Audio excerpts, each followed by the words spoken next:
میں دعوت دوں گا بڑے ہی ادب و احترام کے ساتھ سرزمین ممبئی سے تشریف لائے اپنے مہمان خطیب اور جمعیت و جماعت کے باوقار عالم دین جامعہ رحمانیہ قاد ولی کے وکیل الجامعہ حضرت مولانا عبدالحکیم عبدالمعبود مدنی حفظہ اللہ کو کہ آپ آئیں اور اپنا خطاب پیش فرمائیں۔ حضرت مولانا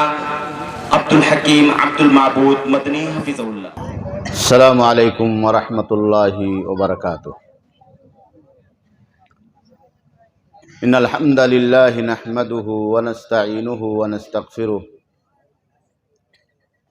ونعوذ باللہ من شرور انفسنا ومن سیئات اعمالنا من يهده اللہ فلا مضل له ومن يضلل فلا هادی له واشهد ان لا الہ الا اللہ وحدہ لا شریک له واشهد ان محمدا عبده ورسوله اما بعد فان خیر الحدیث کتاب اللہ وخیر الهدی هدی محمد صلی اللہ علیہ وسلم وشر الامور محدثاتها وكل محدثة بدعة وكل بدعة ضلالة وكل ضلالة في النار۔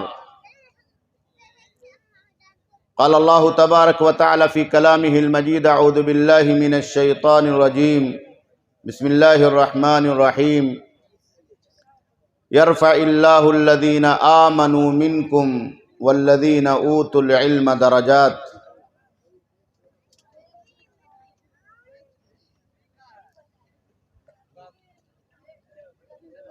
محترم صدر اجلاس، معزز علماء کرام، اسلامی دینی اور ملی بھائیوں،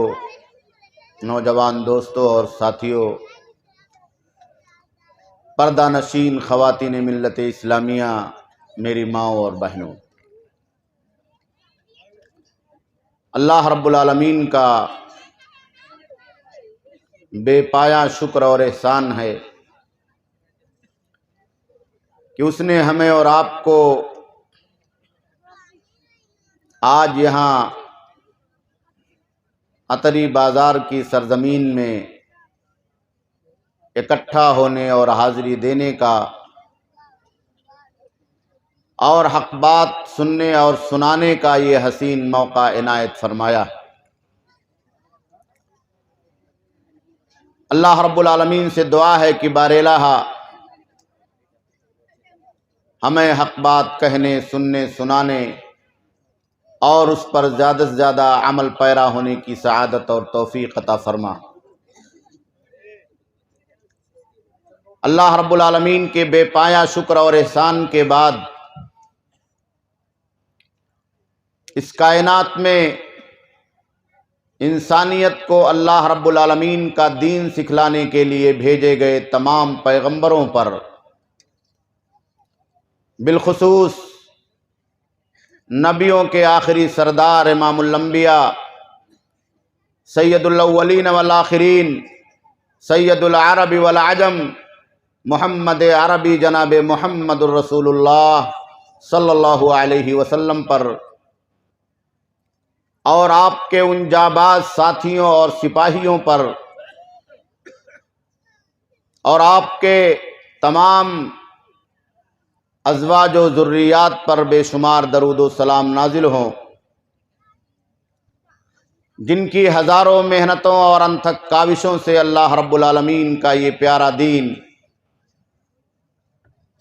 توحید اور سنت کی شکل میں، قرآن و حدیث کی شکل میں ہم تک اور آپ تک پہنچا ہے، اور ہم نے اور آپ نے اسے اللہ رب العالمین کے فضل و توفیق سے اختیار فرمایا۔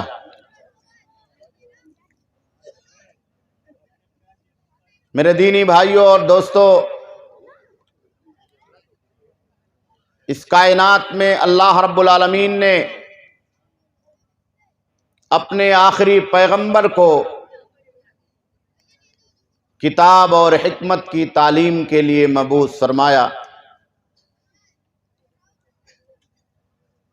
اور آپ کی اس بعثت کو کتاب اور حکمت کی اس تعلیم کو، قرآن اور سنت کی اس تعلیم کو اللہ رب العالمین نے پوری دنیا کے لیے احسان عظیم قرار دیا۔ لقد من اللہ علی المؤمنین اذ بعث فیہم رسولا من انفسہم یتلو علیہم آیاتہ ویزکیہم ویعلمہم الکتاب والحکمہ وَإِن كَانُوا مِن قَبْلُ لَفِي ضَلَالٍ مُبِينٍ۔ جہالت کے اندھیروں سے اور جہالت کی تاریکیوں سے اور اس زمانے جاہلیت کے اندھیروں سے اور اس کی تاریکیوں سے اللہ کے آخری نبی جناب محمد رسول اللہ صلی اللہ علیہ وسلم نے اہل عرب کو، اہل اسلام کو اور دنیائے انسانیت کو روشنی عطا کی۔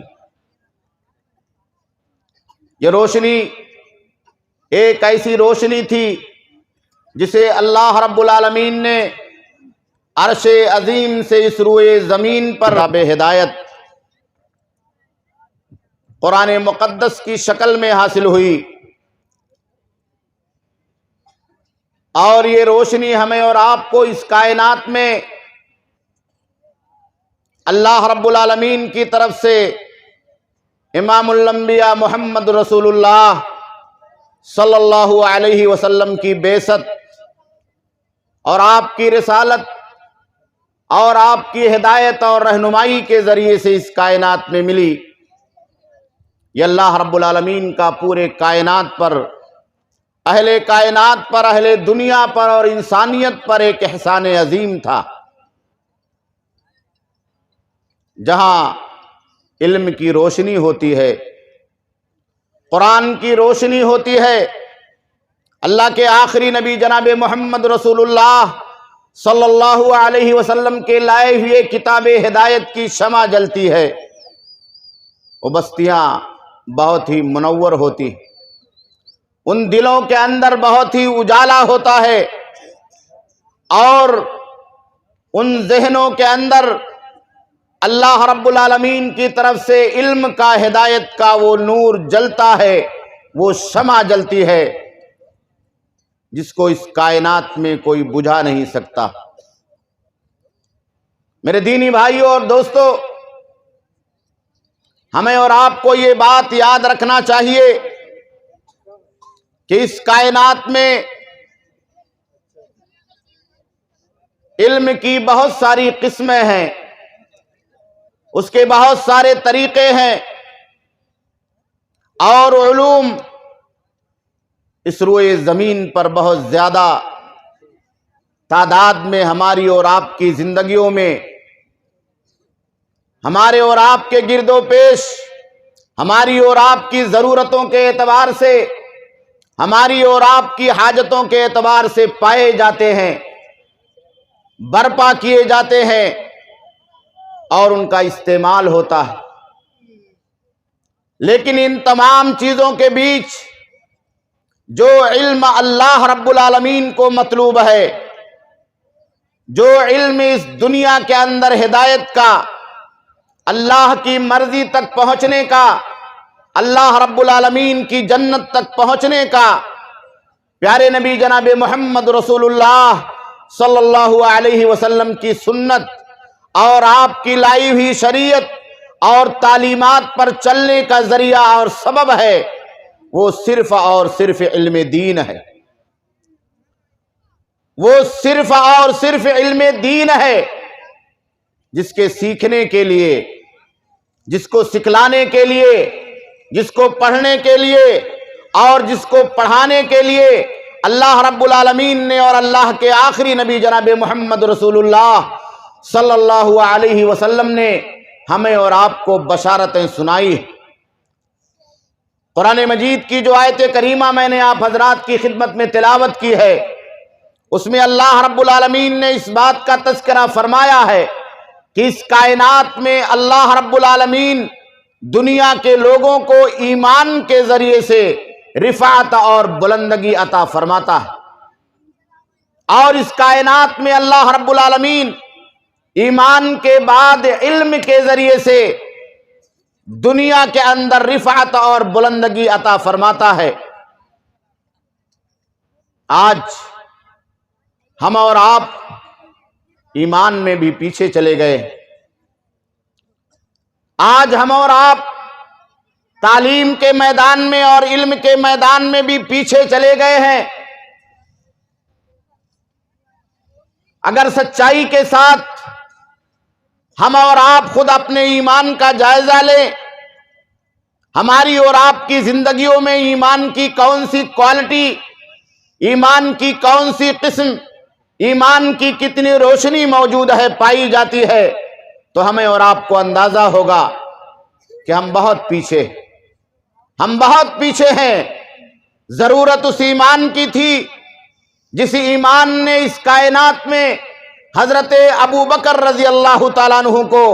صدیق اکبر بنایا تھا۔ ضرورت اس ایمان کی ہے جس نے اس کائنات میں حضرت عمر رضی اللہ تعالیٰ عنہ کو فاروق اعظم بنایا تھا۔ ضرورت اس ایمان کی ہے جس نے اس کائنات میں حضرت عثمان رضی اللہ تعالیٰ عنہ کو ذی النورین اور غنی کا خطاب عطا فرمایا تھا۔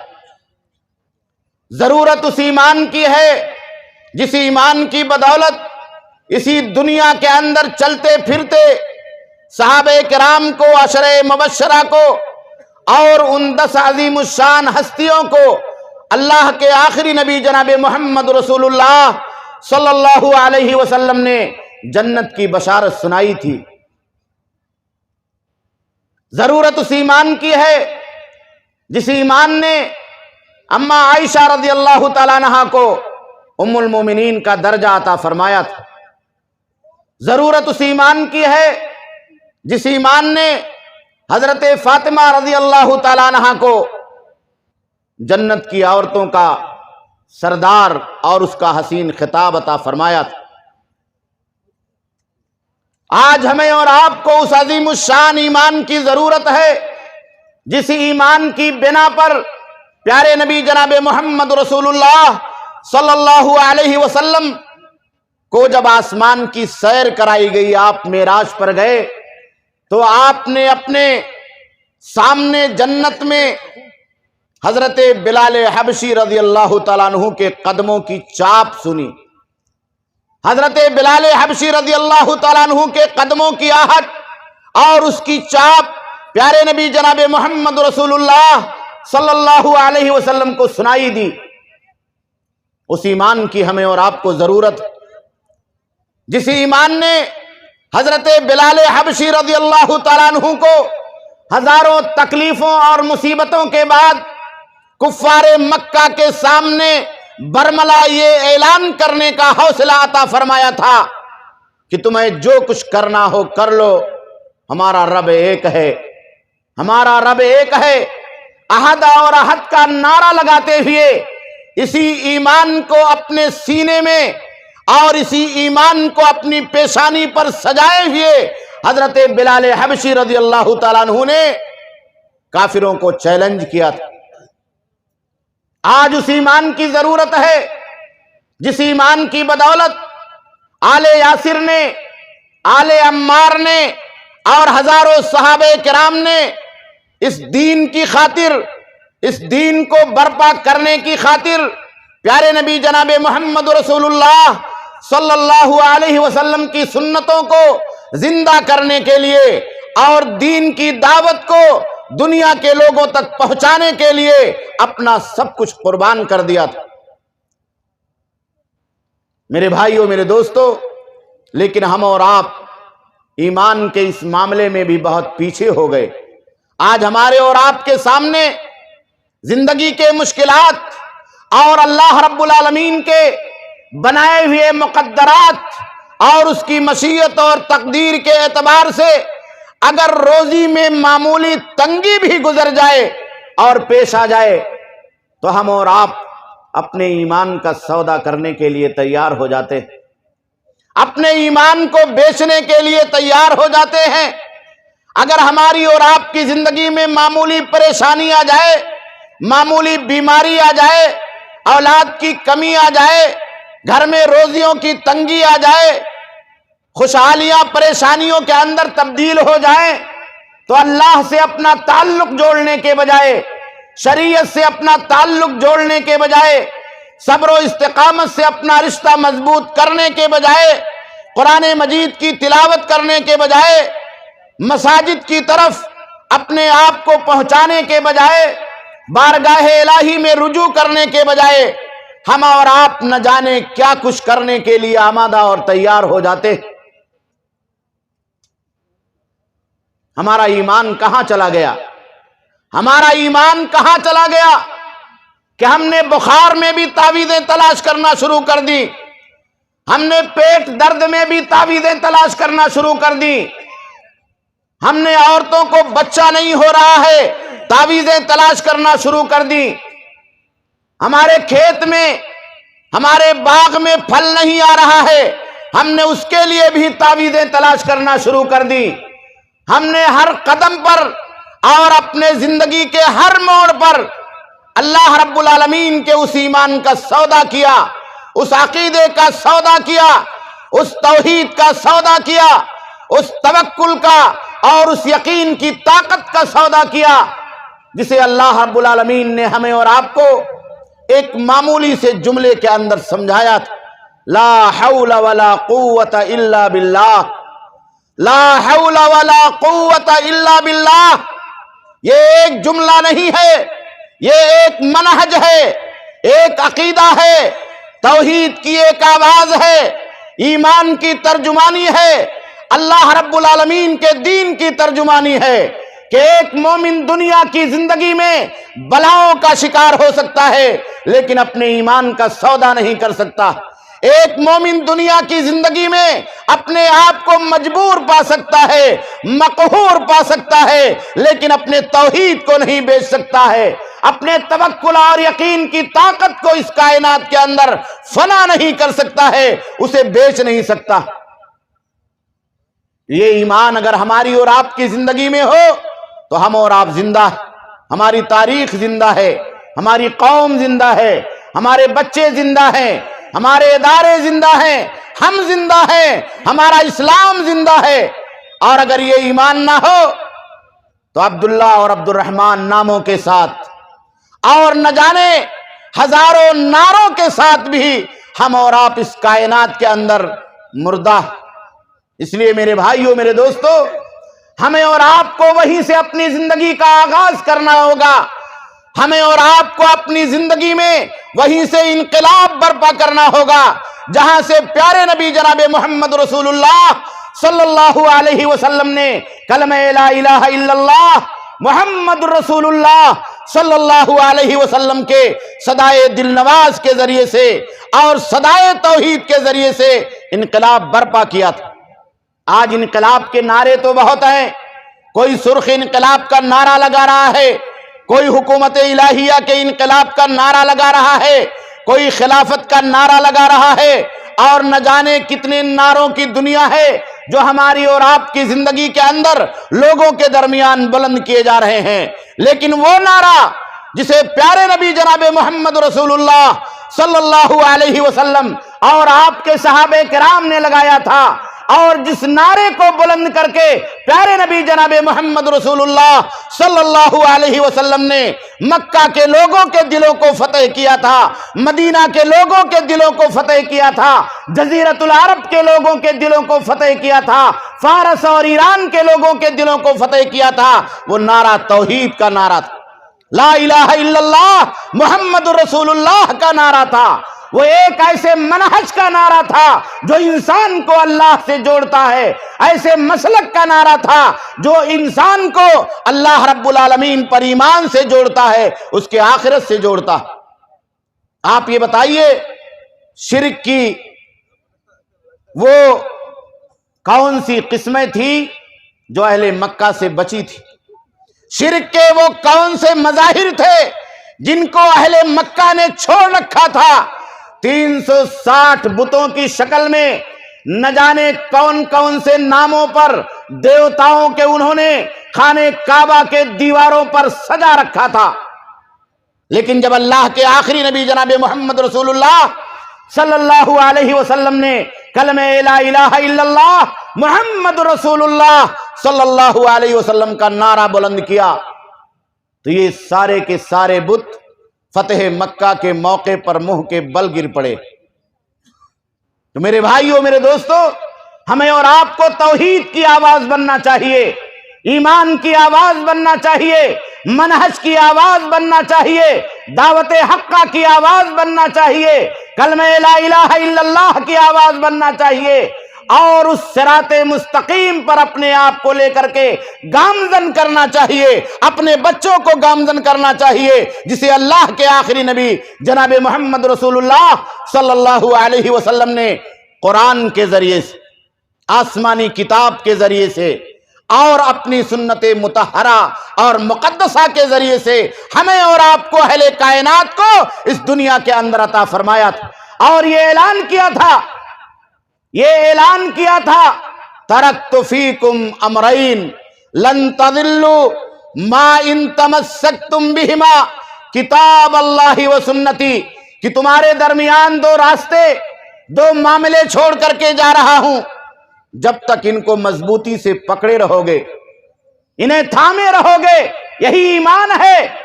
اگر آپ کی زندگی میں قرآن بول رہا ہے،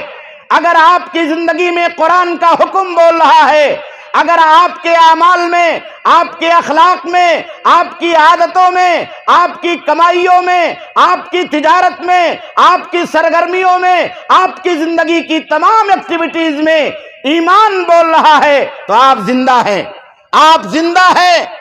قرآن بول رہا ہے تو آپ زندہ ہیں۔ اور اگر یہ چیزیں ہماری اور آپ کی زندگی میں نہیں ہیں، ہمارے عملوں میں نہیں ہیں، ہمارے معاشرے میں نہیں ہے، ہمارے سماج میں نہیں ہے، ہمارے گھروں میں نہیں ہے، ہمارے بچوں میں نہیں ہے، ہمارے ناموں میں نہیں ہے، ہمارے کاروبار میں نہیں ہے، تو ہم مردہ ہیں۔ ترکت فیکم امرین، دو چیزوں سے ہمیں زندگی ملی، لن تضلوا، گمراہ نہیں ہو سکتے ہو، یہی ہماری زندگی، کہ ہماری زندگی میں گمراہی نہ آئے۔ آج لوگ فکری شبہات پیدا کر کے کتاب و سنت سے لوگوں کو بیزار کرنا چاہتے ہیں۔ آج لوگ عصری علوم کا نعرہ بلند کر کے دینی علوم سے لوگوں کو بیزار کرنا چاہتے ہیں۔ آج دنیا داری کا نعرہ لگا کر کے اسلام سے مسلمانوں کو، اہل اسلام کو، ہمارے بچوں کو دور کرنے کی ناروا جسارت کی جا رہی ہے۔ میرے بھائیوں، میرے دوستو، یہ ضلالت اور گمراہی نہیں ہے تو اور کیا ہے؟ اس سے بڑی ضلالت کیا ہو سکتی ہے کہ ہمارا بچہ، ہماری مسلمان ماں کی کوکھ سے جنم لینے والا، کلمہ لا الہ الا اللہ محمد الرسول اللہ پڑھنے والی ماؤں کی کوکھ سے جنم لینے والی اولادیں اس دنیا کے اندر انگریزی تعلیم حاصل کریں اور قرآن کی تعلیم سے محروم رہیں؟ اس دنیا کے اندر وہ عصری علوم کے اندر مہارت حاصل کریں، لیکن انہیں اللہ کی معرفت نہ ہو، اپنے ایمان کا پتہ نہ ہو، جنت کا پتہ نہ ہو، صحیح عقیدے اور منہج کا پتہ نہ ہو، انبیاء کے ناموں کا پتہ نہ ہو، آخری نبی جناب محمد رسول اللہ کی رسالت کا اور رسالت کے مقصد عظیم کا، آپ کی بعثت کا اور بعثت کے مقصد عظیم کا پتہ نہ ہو، اور یہ تک نہ معلوم ہو کہ اس کائنات میں ہمارا وجود اللہ رب العالمین نے کیوں برپا کیا۔ یہ الہاد ہے، یہ الہاد ہے جو زمانے کی رفتار کے اعتبار سے نئے نئے لیبلوں میں، نئے نئے نعروں میں، نئی نئی ٹیکنالوجیوں کے ذریعے سے، نئے نئے آہنگوں اور پیراؤں میں ہمارے اور آپ کے بچوں کو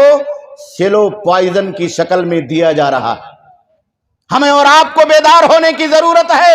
اس طرح کے ادارے جو قائم کیے جا رہے ہیں، جہاں قرآن کی تعلیم دی جائے گی، قرآن کو پڑھایا جائے گا، قرآن کو حفظ کرایا جائے گا، قرآن کو یاد کرایا جائے گا، قوم کے نونہالوں کو اللہ رب العالمین کے کتاب ہدایت سے جوڑا جائے گا، کتاب رحمت سے جوڑا جائے گا، کتاب شفا سے جوڑا جائے گا، اور غار حرا کے اس پیغام سے جوڑا جائے گا، جہاں اللہ کے آخری نبی جناب محمد رسول اللہ صلی اللہ علیہ وسلم کے قلب اطہر پر اقرا بسم ربک الذی خلق خلق الانسان من علق اقرا وربک الاکرم جیسی مبارک آیت کریمہ اتری تھی۔ تو یہ مبارک جگہ ہے کہ دنیا کی وہ جگہیں مبارک ہیں جن کو ہم نے اور آپ نے مبارک بنا لیا، یہ مبارک جگہیں ہیں، یا دنیا کے وہ مدارس، دنیا کی وہ جگہیں مبارک ہیں جن کو ہم نے اور آپ نے سمجھ لیا ہے کہ ہمارے بچوں کو آگے بڑھانے کا ذریعہ، ہمارے بچوں کو دنیا میں خوشحال بنانے کا ذریعہ، ہمارے بچوں کو اس دنیا کے اندر آگے لے جانے کا اور حسین مستقبل جینے کا ذریعہ۔ اس فرق کو سمجھو۔ آج مجھے بہت ہی افسوس کے ساتھ کہنا پڑ رہا کہ ہم نے اور آپ نے اپنے گھروں کے اندر تفریق کی اس دیوار کو خود کھڑا کیا ہے۔ ایک بچہ اگر قرآن پڑھتا ہے تو وہی ماں اس بچے کو صبح اٹھ کر کے بلا نہلائے، بلا دھوئے، بلا غازہ پاؤڈر کے مسجد اور مدرسے کے اندر ڈھکیل دیتی، اور دوسرا بچہ اسی ماں کی کوکھ سے اسی گھر کے اندر پلنے والا، پرورش پانے والا، اگر کانوینٹ اسکول میں پڑھتا ہے، پبلک اسکول میں پڑھتا ہے، تو وہی ماں اسے غازہ اور پاؤڈر ڈالتی ہے، اس کے بستے کو اپنے کمر پر، اپنے پشت پر لادتی ہے اور لے جاتی ہے، اسے بس تک ڈراپ کرتی ہے، اسکول کے گیٹ تک ڈراپ کرتی۔ ہمارے گھر کے اندر یہ سلوک کیا جا رہا ہے، قرآن کے ساتھ، قرآن پڑھنے والوں کے ساتھ، قرآن کے پاروں کے ساتھ، قرآن کے حافظوں کے ساتھ، مدرسے کی تعلیم حاصل کرنے والوں کے ساتھ، اور ان بچوں کے ساتھ جو اس دنیا کے اندر انگریزی مشن سے جڑے ہوئے۔ میرے بھائیوں، ہم انگریزی تعلیم کے مخالف نہیں، عصری تعلیم کے مخالف نہیں ہیں، ہم اس بات کے مخالف ہیں کہ ہمارا بچہ اگر انگریز بن گیا، ہمارا بچہ اگر اس تعلیم کے ذریعے سے اس دنیا کے اندر الہات کا دلدادہ بن گیا، ہمارا بچہ اگر اس دنیا کے اندر اس تعلیم کے ذریعے سے قرآن سے، شریعت سے، توحید سے، عقیدے سے، اللہ کی معرفت سے اور اپنی آخرت تک پہنچنے سے محروم رہ گیا، تو اس کا ذمہ دار کون ہوگا؟ اس کا ذمہ دار کون ہوگا؟ پیارے نبی جناب محمد رسول اللہ صلی اللہ علیہ وسلم نے تو یہ بیان کیا ہے، الا کلکم راء وکلکم مسئول عن رعیتہ، ہر آدمی ذمہ دار، ہر آدمی اپنے ماتحتوں کا مسئول ہے، امام بھی ذمہ دار ہے، اور والرجل راء فی اہلہ، آدمی اپنے بیوی اور بچوں کا ذمہ دار ہے، اپنے خاندان کا ذمہ دار۔ جو باپ ہے وہ اپنی اولاد کا ذمہ دار ہے۔ جیسے آپ اس دنیا کے اندر اولاد کے تعلق سے نان اور نفقے کی ذمہ داری ادا کر رہے ہیں، اخراجات کی ذمہ داری ادا کر رہے ہیں، کمانے کی ذمہ داری ادا کر رہے ہیں، شادی بیاہ کی ذمہ داری ادا کر رہے ہیں، پروان چڑھانے کی ذمہ داری ادا کر رہے ہیں، پرورش اور پرداخت کرنے کی ذمہ داری ادا کر رہے ہیں، کھلانے اور پلانے کی ذمہ داری ادا کر رہے ہیں، ویسے ہماری اور آپ کی یہ بھی ذمہ داری ہے کہ ان بچوں کو قرآن پڑھائیں، ان بچوں کو حدیثیں پڑھائیں، ان بچوں کو دین سکھائیں، ان بچوں کو توحید پڑھائیں، ان بچوں کو توحید کے تقاضے سکھائیں، ان بچوں کو نماز سکھائیں، ان بچوں کو نماز کے آداب سکھائیں، ان بچوں کو اسلامی شریعت کے احکام اور اس کی تعلیمات سکھائیں۔ یہ آدمی کی ذمہ داری ہے جو ان بچوں کا باپ گارجین ہے، ان ماؤں کی ذمہ داری ہے۔ اور پیارے نبی صلی اللہ علیہ وسلم کتنے حکیم تھے کہ آپ نے صرف الرجل نہیں کہا، والمرأۃ راعیۃ فی بیت زوجہا، عورت بھی، ماں بھی اپنے شوہر کے گھر کی ذمہ دار ہے۔ وہ شوہر کا گھر کیا ہے؟ وہیں بچہ ہوتا ہے، وہیں بچی ہوتی ہے، وہیں پرورش کی جاتی ہے، وہیں کھانا پروسا جاتا ہے، وہیں بستر لگایا جاتا ہے، وہیں بچہ بیمار ہو تو اس کا دوا اور علاج کیا جاتا ہے، وہیں بچہ گھر کے اندر رہتا ہے تو اس کے لیے قضائے حاجت کا انتظام کیا جاتا ہے، عید بقرعید آتی ہے تو کپڑے خریدے جاتے ہیں، شادی اور تیوہار کا موسم ہوتا ہے تو اس بچے کو سجایا جاتا ہے، سنوارا جاتا ہے، خوشنما لباس پہنا کر کے وہی ماں اور باپ کندھے پہ لاد کر کے، انگلیاں پکڑ کر کے ان بچوں کو شادیوں کے اندر گھماتے ہیں اور کہتے ہیں میرا لال ہے، میرا نور نظر ہے، میرا لخت جگر ہے، میرا نور چشم ہے۔ تو یہ ذمہ داری تو ہم سے اور آپ سے ادا ہو رہی ہے، لیکن یہ ذمہ داری پیارے نبی جناب محمد رسول اللہ